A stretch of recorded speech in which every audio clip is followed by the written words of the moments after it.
सुंदर नामक एक बढ़ई था जो नया नया शहर में आया था। सुंदर अपने ईमान धर्म का बड़ा पक्का था और बहुत ही ईमानदारी से काम करता था।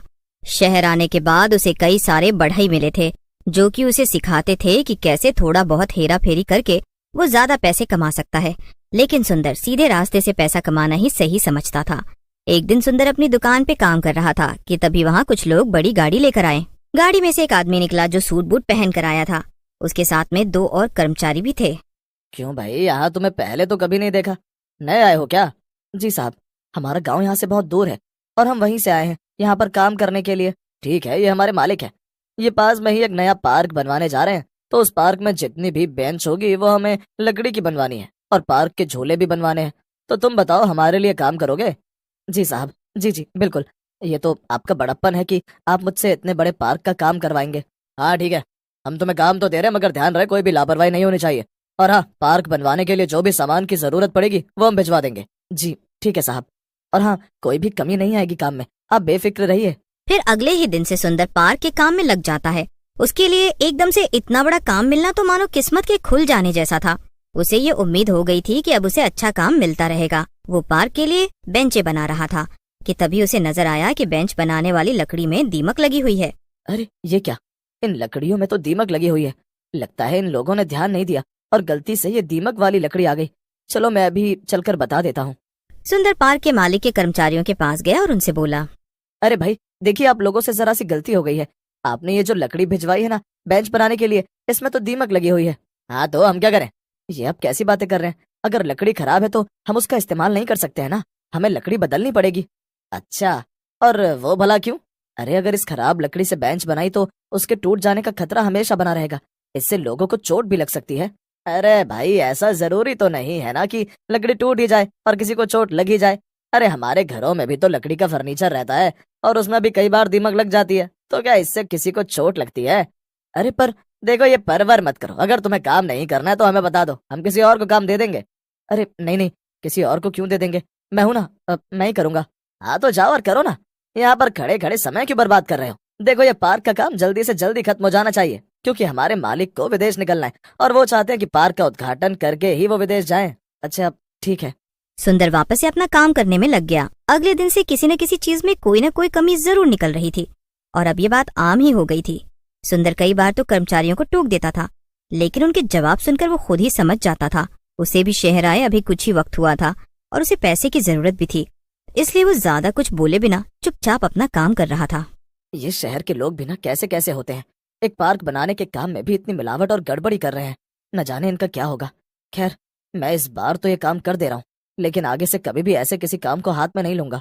कुछ दिन बीत जाते हैं और सारी बेंच बनकर तैयार हो जाती है। अब सुंदर को पार्क में लगने वाले झूले लगाने थे, लेकिन जब सुंदर झूले बनाने के लिए पार्क में पहुंचा तब उसने देखा कि झूलों में लगने वाला सामान तो और भी ज्यादा खराब था। अरे ये सब क्या है? ये सामान तो बहुत ही घटिया क्वालिटी का सामान है। ये लोहा तो एकदम जंग खाया हुआ है और इससे तो लोगों के गिरने का खतरा बहुत ज्यादा है, और अगर किसी को इस लोहे से चोट लग गई तो उसे भी बहुत दिक्कत होगी। नहीं नहीं, अब मैं इतना गलत काम तो नहीं कर सकता हूँ। सुंदर तुरंत सामान की शिकायत करने जाता है और आज इत्तेफाक से पार्क बनवाने वाला मालिक आदमी भी वहाँ आया हुआ था।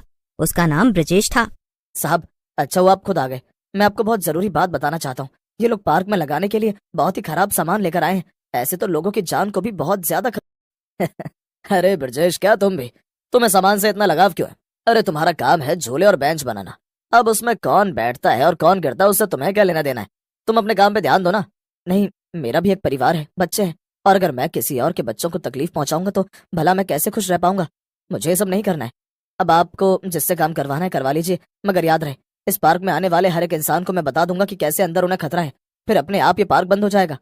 2 टके का बढ़ई, तेरी इतनी मजाल, तू मेरे पार्क को बंद करवाएगा? तुझे तो मैं जिंदा नहीं छोड़ूंगा। इतना कहकर ब्रजेश सुंदर के सर पर पास में ही पड़े लोहे की रॉड से वार कर देता है। सुंदर जमीन पर गिर जाता है और उसके सर से बहुत ज्यादा खून आने लगता है। अरे मालिक, ये क्या? आपने तो इसे बहुत जोर से मार दिया। अब क्या करें? इसे अस्पताल ले चलें?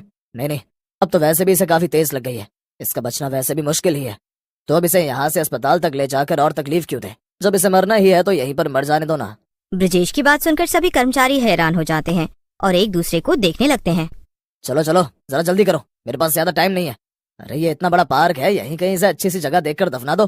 ब्रजेश ने जैसा कहा उसके कर्मचारियों ने वैसा ही किया और सुंदर को पार्क में ही दफना दिया। इसके बाद वो सब वहां से चले गए और सुंदर एक डरावने भूत में बदल गया। वो अपनी हालत देखकर रोने लगा। ये सब क्या हो गया? इन लोगों ने तो मुझे मार डाला। अब मेरे परिवार का क्या होगा? नहीं, मैं इनमें से एक को भी नहीं छोड़ूंगा, सबसे बदला लूंगा। और ये पार्क, इसे तो मैं कभी खुलने नहीं दूंगा। इस पार्क में अब मौत का साया रहेगा और यहाँ कोई भी नहीं आ पाएगा। पार्क का मालिक कुछ ही दिनों में दूसरे बढ़ई से झूले बनवाकर पार्क में लगवा देता है। आखिरकार वो दिन भी आ जाता है जिस दिन पार्क के खुलने का समय तय हुआ था। लेकिन सुंदर के भूत ने ठान लिया था कि वो पार्क में किसी को भी आने नहीं देगा। जैसे ही पार्क खुला, कुछ बच्चे वहां पर खेलने आए। सुंदर अचानक से एक झूले पर जाकर बैठ गया और झूला झूलने लगा। उसे देखकर बच्चे डर गए।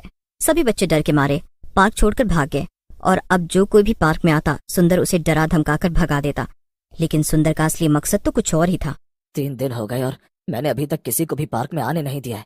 लेकिन अभी तक यहाँ पर वो पार्क का मालिक ब्रजेश नहीं आया। मेरा असली मकसद तो उससे बदला लेना है।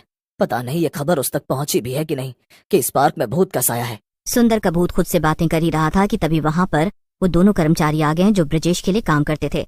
वो दोनों आपस में बातें कर रहे थे। तू पागल है क्या? अगर लोग कह रहे हैं कि यहाँ पर भूत प्रेत का साया है तो तूने अभी तक मालिक को क्यों नहीं बताया? अरे यार, तुझे पता नहीं है कि मालिक विदेश गए हुए हैं? वो कल वापस आ जाएंगे, तब उन्हें सब बता दूंगा। और वैसे भी मुझे इस भूत प्रेत की कहानी पर बिल्कुल भी यकीन नहीं है। अरे ये सब तो बस कहानियां हैं। अरे नहीं, ऐसा नहीं है। तुझे याद नहीं है क्या कि हमने उस बढ़ई को यहीं पर दफनाया था? हो सकता है कि उसी की आत्मा भटक रही हो। अरे चुप हो जा, मुझे भी अपने साथ साथ डराना बंद कर। और वैसे भी हमने उस बढ़ई को नहीं मारा था, वो तो मालिक ने मारा था और हमने बस उसे दफनाया था। अच्छा, और इससे तुम एकदम शरीफ हो जाते हो। भूत को अचानक से अपने सामने देखकर दोनों कर्मचारी डर से कांपने लगे। भूत, भूत! अरे ये तो उस बढ़ई का भूत है। ये तो सच में आ गया, यानी कि पार्क सच में भूतिया है। तो तुम्हें लगता है कि तुमने मुझे यहाँ दफना कर कोई गलती नहीं की और तुम दोनों शरीफ हो? तो फिर ठीक है, अब मैं भी एक शराफत का काम करूंगा। मैं भी तुम दोनों को यहीं पर दफना दूंगा। भूत की बात सुनकर दोनों कर्मचारी डर गए और वहां से भागने की कोशिश करने लगे। लेकिन भूत ने दोनों का गला पकड़ लिया और मरोड़ दिया। दोनों तुरंत मर गए। इसके बाद भूत ने उन्हें भी उसी जगह दफना दिया जहाँ पर सुंदर की लाश थी। अगले दिन सारे इलाके में ये बात फैल गई कि पार्क में मौत का साया है और वहाँ जो कोई भी जाएगा उसे अपनी जान गंवानी पड़ेगी। ब्रजेश को ये सब पता चल गया और वो डर गया। उसे यकीन था कि ये भूत सुंदर का ही है और वो इसलिए डर के मारे विदेश से वापस ही नहीं आया। उसने अपना सारा कारोबार विदेश में ही बसा लिया।